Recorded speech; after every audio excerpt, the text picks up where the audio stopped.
باب من قال فی الخطبۃ بعد الثناء اما بعد، خطبے میں ثنا کے بعد اما بعد کہنا. اما بعد کا کیا مطلب ہے؟ اس کے بعد. جیسے مثال کے طور پر میں جب شروع کرتی ہوں تو کیا کہتی ہوں؟ نحمدہ و نصلی علی رسول الکریم اما بعد. یہ مسنون طریقہ ہے حمد و ثنا کے بعد اما بعد کہنا. رواہ اکرمہ، اسے اکرمہ نے بیان کیا ان ابن عباس سے ان نبی صلی اللہ علیہ وسلم، نبی صلی اللہ علیہ وسلم سے. وقال محمود بن غیلان جو استاد ہیں امام بخاری کے، وہ کہتے ہیں حدثنا ابو اسامہ قال حدثنا ہشام بن عروہ قال اخبرتنی فاطمہ بنت المنذر عن اسماء بنت ابی بکر الصدیق قالت دخلت على عائشہ.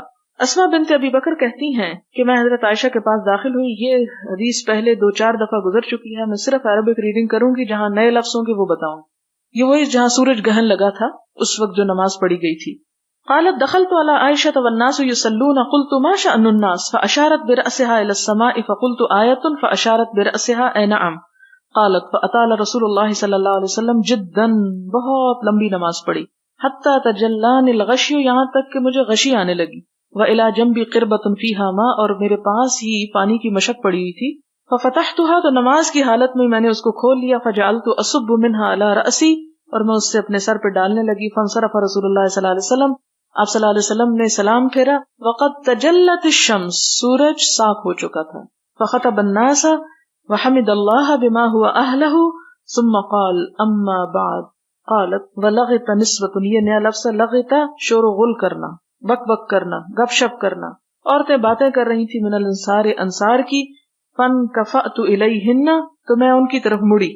لأسکتہن، تاکہ میں انہیں چپ کراؤں. حضرت اسماء کہتی ہیں کہ سلام کے بعد حضور خطبہ دینے لگے اور عورتوں نے باتیں شروع کر دی جیسے کہ عادت ہوتی، تو وہ انہیں چپ کرانے لگی. فقلت لعائشہ، تو میں نے حضرت عائشہ سے کہا ما قال، آپ نے کیا فرمایا ہے؟ قالت قال ما من شیء لم اکن اریتہ. تو حضرت عائشہ نے اپنی بہن کو بتایا کہ آپ صلی اللہ علیہ وسلم نے اس دوران میں جب تم عورتوں کو چپ کرا رہی تھی یہ فرمایا تھا کہ ما من شیء لم اکن اریتہ الا وقد رأیتہ فی مقامی، کہ آج تک جو کچھ مجھے نہیں دکھایا گیا تھا آج میں نے یہاں دیکھ لیا. حتی الجنۃ والنار وانہ قد اوحی الی انکم تفتنون فی القبور مثل او قریبا من فتنة المسیح الدجال یؤتی احدکم فیقال له ما علمک بهذا الرجل فاما المؤمن او قال الموقن شک هشام فیقول هو رسول اللہ صلی اللہ علیہ وسلم هو محمد جاءنا بالبینات والہدى فآمنا وأحببنا واتبعنا وصدقنا فيقال له نم صالحا. یہ جواب کس کا ہوگا؟ مومن کا ہوگا کہ حضور صلی اللہ علیہ وسلم آئے ہمارے پاس بالبینات والہدى، فآمنا، ہم ایمان لائے، وأحببنا، اور ہم نے محبت کی اور اتباع کیا اور ہم نے تصدیق کی. تو اس سے کیا پتہ چلتا ہے کہ قبر میں یہ سارے ہی الفاظ بولے جانے کے ہمیں اپنے آپ کو قابل کرنا چاہیے: ایمان، حب رسول، اتباع رسول اور تصدیق رسول صلی اللہ علیہ وسلم. فیقال له نم صالحا، ایسے شخص کو کیا کہا جائے گا؟ سو جاؤ آرام سے. قد كنا نعلم ان كنت لمؤمنا به واما المنافق او قال المرتاب شك هشام فيقال له ما علمك بهذا الرجل فيقول لا ادري سمعت الناس يقولون شيئا فقلته. قال هشام فلقد قالت لي فاطمة فأوعيته غير انها ذكرت ما يغلظ عليه. اس میں ہشام کہتے ہیں کہ جو فاطمہ نے مجھ سے کہا تھا وہ میں نے سب یاد رکھا. اب یہ ان کے رشتہ دار نہیں ہیں، سیکھ رہے ہیں ان سے کیونکہ عالم عورت ہے. فأوعيته، تو میں نے اس کو یاد کر لیا. غیر انها، سوائے اس کے کہ انہوں نے کہا تھا ما يغلظ علیہ، کہ جو اس پہ سختی کی جائے گی منافق پہ، وہ یاد نہیں رہی. انہوں نے تو مجھے بتائی تھی لیکن میں یاد نہیں رکھ سکا. اس سے کیا پتہ چلتا ہے کہ بعض اوقات عورتیں حفظ میں مردوں سے بھی بہتر ہو سکتی ہیں. حدثنا محمد بن معمر قال حدثنا ابو عاصم عن جرير بن حازم قال سمعت الحسن يقول حدثنا عمرو بن الطغلب ان رسول الله صلى الله عليه وسلم اتي بمال او بشيء فقسمه فاعطى رجالا. حضور صلی اللہ علیہ وسلم کے پاس کچھ مال آیا یا کوئی چیز آئی تو آپ نے تقسیم کیا اس کو. فاعطى رجالا، کچھ لوگوں کو دیا. وترك رجالا، اور کچھ کو چھوڑ دیا، نہیں دیا. فبلغه، تو جب آپ کو بات پتہ چلی کہ لوگ ناراض ہو رہے ہیں، ان الذین ترک عتبوا، کہ جن لوگوں کو آپ نے چھوڑا تھا وہ ناراض ہوئے. فحمد اللہ، تو آپ نے خطبہ دیا، لوگوں کو جمع کر کے ان کو سمجھایا. خطبہ کیا تھا؟ حمد اللہ و اثنا علیہ، اللہ کی حمد و ثنا کی. ثم قال اما بعد، اما بعد، اور یہ اما بعد کی وجہ سے یہ حدیث یہاں پر لائے امام بخاری. فواللہ انی لأعطی الرجل، اللہ کی قسم میں کچھ لوگوں کو دیتا ہوں. وَأَدَعُ الرَّجُلَ اور کچھ کو چھوڑ دیتا ہوں، وَالَّذِي أَدَعُ اور جس کو میں چھوڑتا ہوں، أَحَبُّ إِلَيَّ زیادہ پیارا ہوتا ہے مجھ کو، من الذی اعطی اس سے جس کو میں دیتا ہوں، ولیکن اعطی اقواما لیکن میں کچھ لوگوں کو دیتا ہوں، لما ارا فی قلوبہم جو میں دیکھتا ہوں ان کے دلوں میں، من الجزع والہلع بے چینی جزع فزع، والہلع اور بے صبرا پن تھڑ دلا پن، خلق الانسان ہلوعا، وَأَكِلُ أَقْوَامًا إِلَى مَا جَعَلَ اللَّهُ فِي قُلُوبِهِم مِّنَ الْغِنَى وَالْخَيْرِ اور میں کچھ لوگوں پر توکل کر کے اکلو بھروسہ کرتا ہوں کہ اللہ نے ان کے دلوں میں بہت غنا رکھ دیا اور بڑی خیر رکھ دی ہے، اگر میں ان کو نہیں بھی دوں گا تو وہ مائنڈ نہیں کریں گے. فیہم ان میں عمرو بن تغلب بھی ہے، فواللہ ما احب ان لی بکلمۃ رسول اللہ صلی اللہ علیہ وسلم حمر النعم، تو کہتے ہیں کہ اللہ کی قسم کہ میں نہ چاہتا کہ آپ صلی اللہ علیہ وسلم کی اس بات کے عوض یا بدلے میں مجھے کوئی سرخ اونٹ بھی ملتے، یعنی بہت سرخ اونٹ بھی مجھے ملتے تو مجھے اتنی پسند نہ آتی یہ بات جتنی مجھے اس لفظ سے محبت ہوئی کہ آپ نے میرے بارے میں یہ بات فرمائی ہے کہ میں ایک بہت اچھا انسان ہوں. اس سے دو تین باتیں پتہ چلتی ہیں. ایک تو یہ ہے کہ امیر کو حق دیا گیا کہ جس کو چاہے دے اور جس کو چاہے نہ دے، یعنی اسے ایک اختیار دیا گیا. ضروری نہیں کہ اگر ایک چیز ہے تو وہ سب پر ہی تقسیم ہو تو بات بنے گی، اور اگر نہیں کسی کو ملا تو امیر ظالم ہے. امیر سے مراد غریب والا امیر نہیں، غریب اور امیر کے امیر سے مراد وہ منتظم یا ایسا شخص جو ڈسپلن قائم کرے یا کسی چیز میں ذمہ دار ہو لوگوں کے اوپر. پھر آپ دیکھیں کہ دوسری بات ہمیں یہ پتہ چلتی ہے کہ آپ صلی اللہ علیہ وسلم حکمت کے ساتھ کام کرتے تھے کہ ان لوگوں کو دے دیتے کہ جن کے منہ بند کرنے ہوتے تھے، ان کی جزا فضا اور ان کی بے چینی کو دیکھتے ہوئے، اور ان کو جن پر آپ پر اعتماد ہوتا اور آپ کے توقع پہ پورے اترتے تھے ان کو نہیں دیتے تھے. لیکن آپ دیکھیں اگلی بات یہ پتہ چلتی ہے کہ آپ صلی اللہ علیہ وسلم نے برسر محفل ایک شخص کی تعریف بھی کی. عموماً لوگ کہتے ہیں وہ جو ایک حدیث میں آتا ہے نا کہ تعریف کرنے والوں کے منہ پہ خاک پھینکو، تو اس سے پتہ چلتا ہے کہ کبھی کسی کی تعریف کر ہی نہیں سکتے. نہیں، تعریف کر سکتے ہو. یہ آپ صلی اللہ علیہ وسلم کی سنت ہمیں یہاں سے پتہ چل رہی ہے. اور تعریف کس لیے کی جائے گی؟ انکریج کرنے کے لیے اور کسی کی خیر اور خوبی کا اعتراف کرنے کے لیے کہ ہاں فلاں شخص میں یہ خوبی ہے. اور اس میں آپ دیکھیں کہ آپ سب کے سامنے کر رہے ہیں. اور بعض اوقات انسان سوچتا ہے اچھا میں سب کے سامنے کروں گا، کسی کی تعریف تو دوسرے مائنڈ کریں گے. نہیں، دوسروں کے سامنے بعض اوقات کسی ایک کی تعریف کرنا بڑا فائدہ مند بھی ہوتا ہے کہ تھوڑی دیر وہ مائنڈ کریں بھی، لیکن پھر وہ سوچتے ہیں اچھا یہ زیادہ اچھا انسان ہے، ہمیں بھی ایسا بننا چاہیے. تو دوسروں کے اندر اس شخص کو فالو کرنے کی صلاحیت پیدا ہوتی ہے اور وہ دوسروں کے لیے ایک نمونہ بن جاتا ہے. کیونکہ لوگ کتابوں میں جو باتیں پڑھتے ہیں ان پر عمل کرنا اتنا آسان نہیں ہوتا یا اتنا کنوینئنٹ نہیں ہوتا جتنا انسان کسی ایک شخص کو چلتا پھرتا یا عملی طور پہ کوئی کام کرتا دیکھ لے تو اس کو دیکھ کے اس کے لیے کرنا آسان ہو جاتا ہے.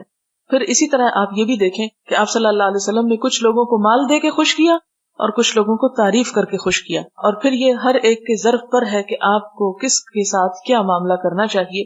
یہی معاملہ ہم اپنے رشتہ داروں میں بھی کر سکتے ہیں. ہمارے رشتہ داروں میں کچھ لوگ ایسے ہیں کہ جو ویسے ہی آپ کے بڑے قدردان اور آپ سے محبت کرنے والے ہوتے ہیں. ایسے لوگوں کو اگر کوئی کمی بیشی آ بھی جائے، آپ کوئی نئی بھی چیز دیتے تو وہ مائنڈ نہیں کرتے. لیکن کچھ لوگوں کو جب تک آپ دیں نہ اس وقت تک وہ آپ کے ساتھ کوئی اچھا سلوک نہیں کر سکتے. تو عموماً یہ معاملہ پیرنٹس اور سسرال کے درمیان ہو سکتا ہے کہ بعض اوقات آپ پیرنٹس کو دیتے کچھ نہیں، لیتے ہی چلے جاتے ہو اور اس کے باوجود وہ آپ کو چاہتے ہیں. لیکن بعض اوقات سسرال میں معاملہ مختلف ہوتا ہے. یہ سب کے ساتھ برابر نہیں. کچھ لوگوں کے ساتھ ہو سکتا ہے کہ جب تک آپ سسرال کو دیتے نہیں ہو اس وقت تک وہ خوش نہیں ہوتے. تو اس سے کیا پتہ چلتا ہے کہ اگر آپ کے پاس کچھ ہے تو صرف اس کو نہ دیں جس کو آپ چاہتے ہیں، کیونکہ عموماً انسان کیا کرتا ہے جس سے محبت ہوتی ہے اس کو تو دیتا ہے. لڑکیوں کا کیا دل ہوتا ہے، ساس کو کچھ نہ دوں، ہر چیز ماں کے لیے ہی ہو جائے. ایک نیچرل سی بات ہے. ظاہر ہے جو اپنی ماں سے محبت ہے وہ دوسرے کی ماں سے تو ہو نہیں سکتی چاہے کتنی بھی کوشش کرے انسان، کیونکہ ایک خون کا رشتہ ہے اور ایک سحر کا رشتہ ہے. تو ایک ڈفرنس تو ہے نا. تو جو ڈفرنس ہے وہ جذبات میں بھی آ جاتا ہے. اس پہ پکڑ نہیں ہے کہ ایسا کیوں ہے. لیکن اس کا یہ مطلب نہیں کہ ساس کو انسان جو ہے وہ ذلیل و خوار کرے یا اس کے حقوق مار دے یا اس کے ساتھ اچھا سلوک نہ کرے. نہیں، انسان ان کے ساتھ زیادہ اچھا کرنے کی کوشش کرے جو آپ کے ساتھ اچھا نہیں کرتے. کیونکہ جو آپ کے ساتھ اچھے ہیں، مثلاً والدین آپ سے محبت کرتے ہیں، آپ جواب میں ان سے محبت کرتے ہیں، وہ آپ کو دیتے ہیں، آپ ان کو دیتے ہیں، آپس میں لے دے کے خوش بیٹھے ہیں. لیکن وہ دوسرے ناراض ہو کے آپ کی اس خوشی کو کرکرا کر رہے ہیں، مزہ خراب کر رہے ہیں. تو اسلام آپ کو کیا سکھاتا ہے کہ آپ زیادہ بہتر طور پہ خوش ہوں اور اس میں ان کو دیں جو آپ کو اچھے نہیں لگتے، تاکہ ایک تو اجر اس بات کا ہوتا ہے کہ انسان اس کے ساتھ بھلائی کرے جو آپ کے ساتھ نہیں کرتا. یہ بڑے دل گردے کی بات ہے. دوسرا اس کا نتیجہ بڑا اچھا ہوتا ہے کہ وہ لوگ بھی آپ سے نفرت نہیں کرتے، وہ بھی آپ کو چاہنے لگتے ہیں جن کے دلوں میں آپ کے خلاف کوئی میل ہوتا ہے. اور وہ اس طرح دور ہو جاتا ہے، اور اس طرح ایک خوشگوار اور ایک پرسکون معاشرہ جو ہے وہ تشکیل پاتا ہے.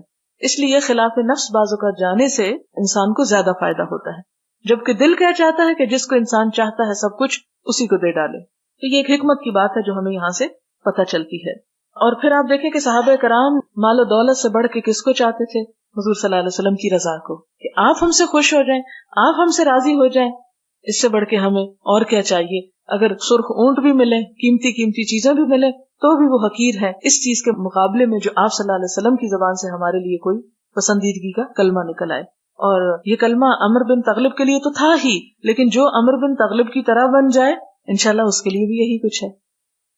حدثنا يحيى بن بكير قال حدثنا الليث عن عقيل عن ابن شهاب قال اخبرني عروة ان عائشة اخبرته ان رسول الله صلى الله عليه وسلم خرج ذات ليلة من جوف الليل فصلى في المسجد. حضرت عائشہ کہتی ہیں کہ حضور صلی اللہ علیہ وسلم ایک دن آدھی رات کو نکلے اور آپ نے مسجد میں نماز پڑھی.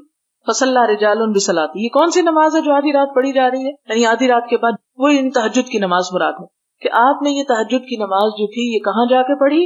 مسجد میں پڑھی. فصلى رجال بصلاته. تو لوگوں نے بھی آپ کے پیچھے آ کے جماعت سے پڑھ لی. یہ ہماری تراویحوں کے لیے جماعت کا سبب جو پیدا کرنا تھا، یعنی لوگوں نے پیچھے آ کے تہجد آپ سے جماعت کے ساتھ پڑھ لیے. فاصبح الناس فتحدثوا. صبح ہوئی تو لوگوں نے ذکر کیا. اس سے کیا پتہ چلتا ہے کہ اپنے کسی خیر کے کام کا اگر لوگوں کے سامنے ذکر کر دیا جائے کہ ان کے اندر بھی شوق پیدا ہو جائے تو اس سے منع نہیں کیا گیا.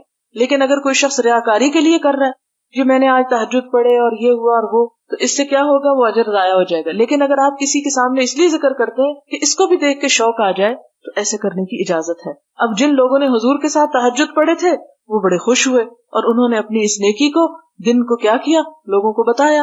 اس لیے نہیں بتایا کہ وہ ہم بڑے نیک ہو گئے ہیں اور تم نالائق لوگ ہو کہ تمہیں پتہ ہی نہیں چلا کہ حضور نے تہجد پڑھے تھے. یہ نیت کے فرق سے عمل کے اجر میں فرق ہو جائے گا. اب کیا ہوتا ہے؟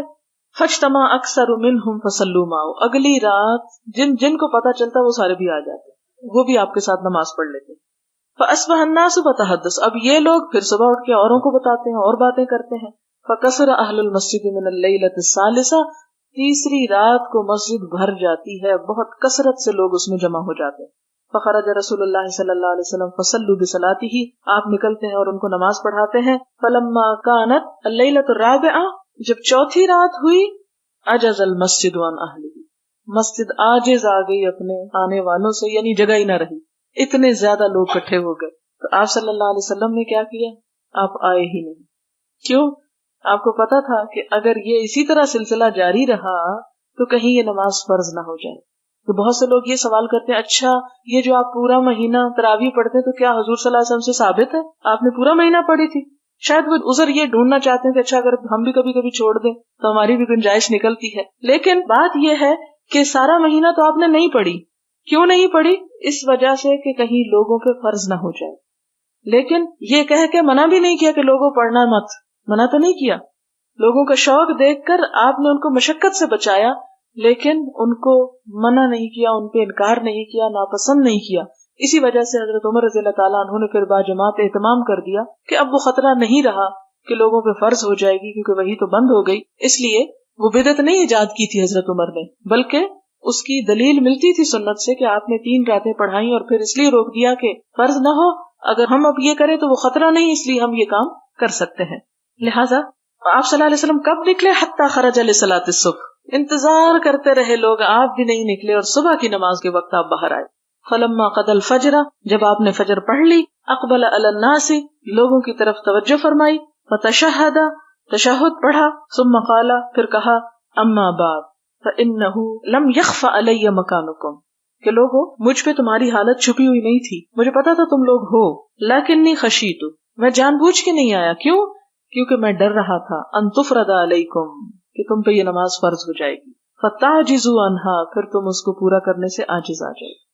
یعنی اب آپ دیکھیں ذرا سوچیں، اگر تہجد فرض ہوتی تو ہم میں سے کتنے لوگ یہ فرض ادا کرتے. فجر تو پڑھنا مشکل ہے، تہجد کون کون پڑھتا سوائے جس پہ اللہ رحم کرے. تو اس لیے آپ صلی اللہ علیہ وسلم کو اپنی امت کا بڑا خیال تھا، بڑے مہربان تھے ہمارے لیے کہ ہمیں ناروا مشقتوں میں نہیں ڈالا. لیکن ہم نالائق پھر بھی کہتے ہیں دین بڑا مشکل ہے. اتنی آسانیاں دینے کے باوجود پھر تو ایسے لوگ جو ہیں ان کے لیے کھانا کھانا بھی مشکل ہے، کیونکہ کھانے کے لیے بھی تو چمچ اٹھانا ہی پڑتا ہے نا، اور منہ ہلانا پڑتا ہے. تو پھر تو ہر چیز مشکل ہے، دنیا میں کوئی بھی کام کیے بغیر نہیں ہوتا، تو اس لیے دین کے بھی کچھ کام ہمیں کر کے ہی نصیب ہوتے ہیں اور ان کو مشکل نہیں سمجھنا چاہیے. اگر عادت ہو جائے تو کچھ مشکل نہیں رہتی کوئی چیز. تابعہ یونس، اسے یونس نے بھی روایت کیا ہے. حدثنا ابو الیمان قال اخبرنا شعیب عن الزہری قال اخبرنی عروہ عن ابی حمید الساعدی انه اخبره ان رسول اللہ صلی اللہ علیہ وسلم قام عشیۃ بعد الصلاۃ فتشہد. اس روایت میں کیا آتا ہے کہ آپ صلی اللہ علیہ وسلم عشاء کی نماز کے بعد کھڑے ہوئے، فتشہد، اور آپ نے تشہد پڑھا. یہ کیا ہوتا ہے؟ یہ خطبے کے الفاظ ہوتے ہیں جس میں تشہد بھی آتا ہے. وَأَثْنَىٰ عَلَى اللَّهِ، اور حمد و ثنا کی اللہ تعالیٰ کی، بما ہوا اہلہ، یعنی جو اللہ کو لائق ہے کہ اس کی حمد و ثنا کی جائے. ثم قال، پھر آپ نے فرمایا اما بعد، اور امام بخاری اس اما بعد کے لیے یہ ساری حدیث لے آئے ہیں یہاں پر. تابعہ ابو معاویہ و ابو اسامہ عن ہشام عن ابیہ عن ابی حمید عن النبی صلی اللہ علیہ وسلم قال اما بعد وتابعہ العدنی عن سفیان فی اما بعد. حدثنا ابو الیمان قال اخبرنا شعیب عن الزہری قال حدثني علی بن الحسین عن المسور بن مخرمة قال قام رسول اللہ صلی اللہ علیہ وسلم فسمعته حين تشهد يقول اما بعد تابعه الزبیدی عن الزہری. حدثنا اسماعیل بن ابان قال حدثنا ابن الغسیل قال حدثنا اکرمة عن ابن عباس رضی اللہ عنہما قال صعد النبی صلی اللہ علیہ وسلم المنبر، کہ نبی صلی اللہ علیہ وسلم منبر پر چڑھ گئے. وکان آخر مجلس جلسہ، اور یہ آخری مجلس تھی جس میں آپ بیٹھے تھے، یہ آپ کی آخری مرتبہ تھی جو آپ منبر پہ تشریف لائے تھے. کیسے آئے تھے؟ متعطفن، لپیٹے ہوئے، ملحفتن علی منکبہ، اپنے کندھوں پہ چادر کو ڈالے ہوئے. قد عصب، تحقیق باندھ رکھا تھا، رأسہ، اپنا سر، بعصابتن، ایک پٹی کے ساتھ، دسمتن، چکنی، یعنی تیل ظاہر لگایا ہوگا، دھویا نہیں ہوگا، اور جو کپڑا آپ نے سر پہ باندھا ہوا تھا وہ چکنا ہو چکا تھا یا تھوڑا میلا ہو چکا تھا. فحمد اللہ، تو آپ نے اللہ تعالیٰ کی حمد و ثنا کی. واثنى علیہ، ثم قال، پھر فرمایا ایھا الناس الی، اے لوگو میری طرف آؤ. فصحابوا الیہ، تو لوگ آپ کی طرف پلٹے. ثم قال، پھر فرمایا اما بعد. اس سے کیا پتہ چلتا کہ اما بعد خطاب شروع کرنے سے پہلے بولنا چاہیے، ویسے نہیں. فإن هذا الحي من الانصار يقلون، کہ لوگو یہ انصار کے لوگ کم ہونا شروع ہو جائیں گے. ويكثر الناس، اور دوسرے لوگ زیادہ ہو جائیں گے. فمن ولي شيئا من امت محمد صلی اللہ علیہ وسلم، تو جو کوئی سپرد کیا گیا کوئی چیز امت محمد صلی اللہ علیہ وسلم کی ذمہ داریوں میں سے، یعنی حکومت دیا گیا، ولیا، والی بنایا گیا. فاستطاع ان يضر فيه احدا او ينفع فيه احدا، تو پھر کیا کرے؟ پھر وہ استطاعت رکھے کہ وہ امت محمد صلی اللہ علیہ وسلم کی ولایت میں، یعنی اس کی حکومت میں کسی کو بھی کوئی نفع یا نقصان دے سکتا ہو. فَلْيَقْبَلْ مِنْ مُحْسِنِهِمْ، تو اس کو کیا کرنا چاہیے کہ قبول کر لے اپنے محسن میں سے، وَيَتَجَاوَزَ عَنْ مُسِيئِهِمْ، اور تجاوز کر لے ان کی برائی کرنے والے میں سے. مراد اس سے کیا ہے اس حدیث سے؟ نمبر ایک تو یہ کہ آپ صلی اللہ علیہ وسلم نے آخری خطبہ ارشاد جب فرمایا تو آپ نے یہ خطبہ بیٹھ کے دیا. ٹھیک، اس سے کیا پتہ چلتا ہے؟ پیچھے پڑ چکے نا کھڑے ہو کے دینا، یہاں کیا پتہ چلتا ہے؟ بیٹھ کے بھی دیا جا سکتا ہے. دوسری بات یہ کہ خطبہ دیتے ہوئے اگر سر پہ کوئی کپڑا امام کے بندھا ہے یا سر درد ہے یا کوئی اس کے جسم پہ ایسی چیز ہے جو عام حالات میں نہیں ہوتی تو اس کی اجازت ہے. پھر اسی طرح یہ ہے کہ آپ صلی اللہ علیہ وسلم نے انصار کے بارے میں فرمایا کہ اب تو بہت ہیں، بعد میں یہ کم ہو جائیں گے. اس کا کیا معنی ہے؟ ایک معنی تو یہ ہو سکتا ہے کہ آہستہ آہستہ انصار دنیا سے رخصت ہو جائیں گے. دوسرا معنی کیا ہو سکتا ہے کہ انصار جیسے کام کرنے والے دنیا میں کم ہو جائیں گے. یعنی انصار نے کیا کیا تھا؟ مکہ سے آنے والوں کو، مہاجرین کو پناہ دی تھی، تو اب ایسی پناہیں دینے والے اور مدد کرنے والے لوگ جو ہیں وہ کم ہو جائیں گے. اور کیا بات پتہ چلتی ہے کہ پھر محمد صلی اللہ علیہ وسلم کی امت میں کوئی کچھ حکومت پیدا کرے جس کی وجہ سے کسی کو نفع اور نقصان پہنچا سکتا ہے، تو اس کو چاہیے کہ انصار کے نیک لوگوں کی نیکی منظور کرے اور ان کی برائی سے درگزر کرے. مراد یہ ہے کہ میرے بعد جو بھی کوئی امیر آئے گا وہ کیا کرے؟ یہ محسن لوگ ہیں انصار، تو ان سے اگر کوئی بھلائی ہو جائے تو اس کی قدردانی کرے، اور اگر ان سے کوئی برائی ہو جائے تو ان سے درگزر کرے. یعنی ایک طرح سے آپ صلی اللہ علیہ وسلم انصار کے ساتھ حسن سلوک کی تلقین کر رہے ہیں امت کو. کیوں؟ پیچھے بھی آپ کتاب الایمان میں پڑھ چکے ہیں نا کہ ان کی محبت ایمان کا حصہ ہے. اس لیے کہ آپ صلی اللہ علیہ وسلم کا یہ طریقہ تھا کہ جو آپ پر کوئی بھی احسان کرتا آپ اس کے احسان کو زندگی بھر یاد رکھتے اور اس کا بہتر طریقے سے جواب دیتے. تو انصار نے جو آپ اور آپ کے ساتھیوں پر احسان کیا تھا اس کے صلے میں آپ سب باقی رہنے والوں کو تلقین کر رہے ہیں کہ جیسے میں ان کے احسان کا جواب بھلائی سے دیتا تھا اور ان کی خطاؤں سے درگزر کرتا تھا، تم بھی ان کے ساتھ یہی معاملہ کرنا.